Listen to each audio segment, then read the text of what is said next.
नमस्कार, मैं डॉक्टर रजनीश कुमार बारहट, सहायक आचार्य संस्कृत, राजकीय महाविद्यालय के यूट्यूब चैनल पर सभी छात्रों का स्वागत करता हूं। संस्कृत साहित्य स्नातक तृतीय वर्ष में चलने वाले अंश विदुर नीति के श्लोकों का अध्यापन हम करवा रहे हैं।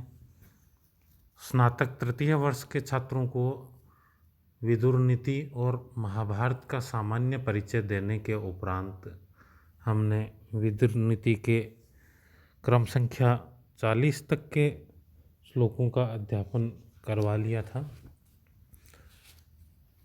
विदुर नीति में महाराज धृतराष्ट्र को वेद एवं शास्त्रों के ज्ञाता विदुर जी द्वारा जो मूल्यों का नैतिक, धार्मिक, सदाचरण, राजकीय कर्तव्यों, व्यवहार, मर्यादा और आचरण का जो उपदेश दिया जाता है वो हमारे पाठ्यक्रम में संकलित है। अध्याय संख्या 34-35 विदुर नीति नाम से कहलाते हैं। महाभारत के उद्योग पर्व का यह भाग है। अब हम 42वें श्लोक का वाचन करवा रहे हैं। वाचन है, यह ईर्षु परिवित्तेषु रूपे वीर्ये कुलान्वये सुख सौभाग्य सत्कारे तस्य व्याधिरनंत कह। यह ईर्षु, जो ईर्षु यानी ईर्ष्या करता है, ईर्ष्या रखता है, जलनशील है। कहाँ, किन क्षेत्रों में? परवित्तेषु, दूसरे के धन के संबंध में, रूपे, दूसरे के रूप से, वीर्य, दूसरे के पराक्रम से, कुलान्वये और दूसरे की कुलीनता से, सुख सौभाग्य सत्कारे और दूसरे के सुख सौभाग्य और सत्कार से जो व्यक्ति ईर्ष्या रखता है, तस्य व्याधि अनंत कह, उसका रोग है, उसकी व्याधि है, वो कभी ठीक नहीं होने वाली, अर्थात असाध्य है, उसकी व्याधि का कोई अंत नहीं है। जो व्यक्ति पराये सुख से दुखी है, उसके दुख का कोई उपाय नहीं है, उसका दुख निरुपाय है। इस प्रकार विदुर जी द्वारा यह नैतिक बात कही गई है। अनुष्टुप नामक छंद का प्रयोग यहाँ पर हुआ है। आगे जो 43वां श्लोक है, अकार्य करणाद भीत कार्याणाम च विवर्जनात् अकाले मंत्र भेदाच येन माद्यन तत्पिबेत। अकार्य करणात्, न करने योग्य कार्य को करने से, कार्याणाम विवर्जनात् और करने योग्य कार्य को न करने से, अकाले मंत्र भेदात, बिना अवसर के, मंत्र भेदात, मंत्र यानी विचार या मंत्रणा के खुल जाने पर, प्रकट हो जाने पर, भेद के प्रकट हो जाने पर, भीते, डरना चाहिए। येन माद्येत न तत्पिबेत, और जिससे नशा हो उसे कभी भी नहीं पीना चाहिए। विदुर जी कह रहे हैं कि 3 चीजों से डरना चाहिए। क्या क्या? जो न करने योग्य कार्य है उसको करने से डरना चाहिए, यानी जो अकरणीय निषिद्ध कर्म है उनको करने से डरना चाहिए, और जो करने योग्य कर्म है उनको न करने से भी डरना चाहिए। अर्थात जो प्रवृत्ति योग्य कर्म है जो हमें करने चाहिए, उनको यदि कोई न करता है तो वो भी भय का विषय है। अकाले मंत्र भेदात, और समय से पहले किसी भी बात या मंत्रणा को खोलने से भी डरना चाहिए। और जो हमें जो पेय पदार्थ हमें नशा प्रदान करता है उसके सेवन से बचना चाहिए। यहाँ पर भी अनुष्टुप छंद है, विदुर जी द्वारा सावधानी की विविध बातों का उल्लेख किया गया है। 44वां श्लोक है, विद्या मदो धन मदस्तृतीयो अभिजनो मदे मदा एतेव लिप्तानाम एत एव सताम दमः।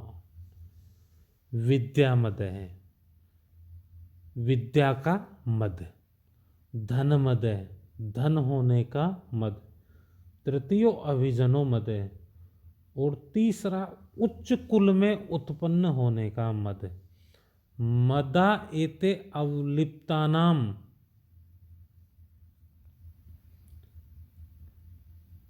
एते ये सब जो तीन बताए ये सारे के सारे अवलिप्तानाम मदा, जो अवलिप्त है, जो इंद्रिय भोगों में डूबे हुए हैं, उनके लिए ये तीनों चीजें हैं वो मद है। अभिमानियों के लिए ये मद है, अहंकारियों के लिए ये नशे का विषय है। अर्थात विद्या, धन और जो अभिजन उच्च कुल का जो मद है वो तो अवलिप्त यानी अभिमानियों के लिए मद है।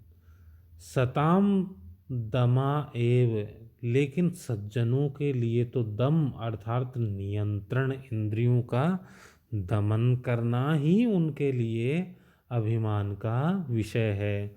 उक्त तीनों चीज़ें सज्जन महापुरुषों के लिए अभिमान का विषय नहीं है, बल्कि जो अभिमान करने वाले लोग हैं वो ही विद्या पर अभिमान करते हैं, अथवा धन पर अभिमान करते हैं, अथवा अपने उच्च कुल पर अभिमान करते हैं। लेकिन सज्जनों के लिए अभिमान का विषय तो उनकी इंद्रियों पर नियंत्रण और संयम रखना ही है। यहाँ भी अनुष्टुप छंद का ही प्रयोग है। आगे 45वां श्लोक है, असंतो अभ्यर्थिता सद्भि क्वचित कार्ये कदाचन मन्यन्ते संतमात्मानम् असंतमपि विश्रुतम्। असंतो अभ्यर्थिता, असंतो दुष्ट लोगों या असज्जन लोगों द्वारा अभ्यर्थिता प्रार्थिक चाहे गए सद्भि क्वचित कार्य कदाचन है, सज्जनों द्वारा कदाचन कभी कभी, क्वचित कार्य किसी कार्य में, मन्यन्ते संतम आत्मानम असंतमपि विश्रुतम। दुष्ट लोग अपने को असज्जन या दुष्ट प्रसिद्ध होने पर भी सज्जन ही मान बैठते हैं। यानी कभी कभी किसी कार्य में सज्जनों द्वारा सम्मानित होने पर, प्रार्थित होने पर, अभ्यर्थित होने पर दुष्ट लोग अपने को असज्जन या दुष्ट प्रसिद्ध होने पर भी सज्जन मान लेते हैं। कई बार कोई सज्जन व्यक्ति दुष्ट का सम्मान कर देता है किसी कारण से, तो वो उस एकमात्र सम्मान से अपनी दुष्टता को भूलकर वो स्वयं को उन सज्जनों के समकक्ष मानने की भूल कर बैठता है। इस प्रकार की बात है वो विदुर जी द्वारा इस श्लोक में स्पष्ट की गई है। आगे 46वां श्लोक है, गतिरात्मवत्ताम संतः संतः एव सताम गति असताम च गति संतो नत्व संतः सताम गति। अन्वय है, संतः आत्मवताम गति, सज्जन आत्मवताम गति, आत्मवताम गति अर्थात मनस्वियों के आश्रय होते हैं, जो अपने आत्मा से नियंत्रित होते हैं। इस प्रकार की सज्जनों की गति या स्थिति होती है। संत एव सताम गति, संत ही सज्जनों के आश्रय होते हैं। संत असताम च गति, और संत ही असज्जनों के भी आश्रय होते हैं। किंतु असंत तु सताम गति न भवंती, लेकिन असज्जन सज्जनों के आश्रय कभी भी नहीं होते। अर्थात संत जो सज्जन मनस्वियों तथा असज्जन आदि सभी को आश्रय देते हैं, किंतु असज्जन व्यक्ति सज्जनों को कभी भी आश्रय नहीं देता। अर्थ यह है कि संत सभी के उपयोग में आते हैं, किंतु जो असज्जन दुष्ट व्यक्ति है वो किसी के भी उपयोग में नहीं आता है। सज्जनों की उपयोगिता प्रायः सबके लिए बराबर रहती है। वो सज्जनों के लिए भी उपयोगी है, उनका भी भला करते हैं, और जो मनस्वी है उनका भी भला करते हैं, और जो असज्जन है उनका भी भला करते हैं। लेकिन जो दुष्ट व्यक्ति है वो कभी भी सज्जनों का भला नहीं करते हैं। इस प्रकार उक्त पठित श्लोकों में विदुर जी द्वारा जो नैतिक और मानवीय मूल्यों से संबंधित उपदेश दिया गया है वो विदुर नीति का भाग है। सभी पठित श्लोकों में अनुष्टुप छंद है। अनुष्टुप छंद के प्रत्येक चरण में 8 वर्ण होते हैं। लक्षण है श्लोकेर षष्ठम गुरुर्गेयम सर्वत्र लघु पंचमम द्विचतुष्पादयो रस्वम सप्तमम दीर्घ मन्ययो। छात्र इन श्लोकों का एक बार पुनः अपनी पाठ्य सामग्री अथवा इस ऑडियो वीडियो ई व्याख्यान के माध्यम से बारंबारता करते हुए सुदृढ़ीकरण करें। धन्यवाद। जय हिंद, जय भारत।